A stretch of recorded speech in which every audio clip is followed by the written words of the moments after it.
Napuna sa NBI ang 7 kasabwat umano ni dating Mayor Alice Go kaugnay sa operasyon ng Pogo sa Bamban, Tarlac.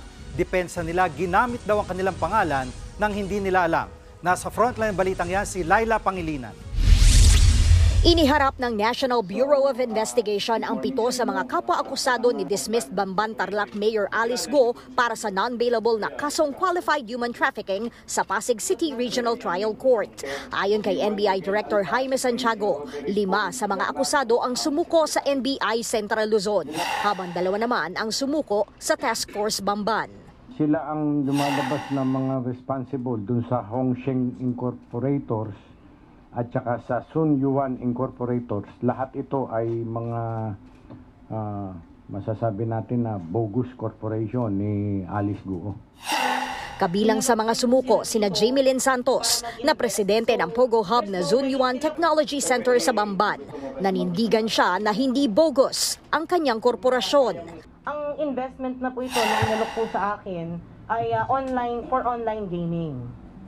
For online gaming, opo. Ngayon po, nung ako po ay pumasok na dito, ito po ay legal because I myself go to PAGCOR and meet the officials of OGLD, Offshore Gaming License Department. So, there's no way na sabihin na kami po ay bogus or ako ay bogus.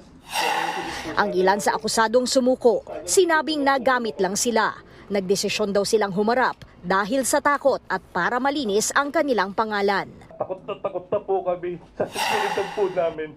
Pasensya na po. Ba't po kayo natatakot, sir? May mga bata po ba sa inyo? Alam naman po natin na hindi po bigat, na hindi po biro yung mga taong nasa likod po nito. Baka balikan po kami. Kaya hinihiling po sana namin, sana dito na lang po muna kami po. Ayon naman sa NBI, korte na ang magdedesisyon kung may pananagutan ang mga kapwa-akusado ni Go. Sa ngayon, hinihintay na lang ang commitment order kung saan madedetain ang 7 akusado. Makikipag-ugnayan din umano sila sa korte para mabigyan ng proteksyon ang mga ito. Nagbabalita mula sa Frontline, Laila Pangilinan, News 5. Mga kapatid, Jiggy Manikad po, iba na ang may alam at may pakialam sa panahon ngayon. Para sa konkreto, kumpleto at komprehensibong balitaan sa Frontline, mag-follow at mag-subscribe sa social media pages ng News 5.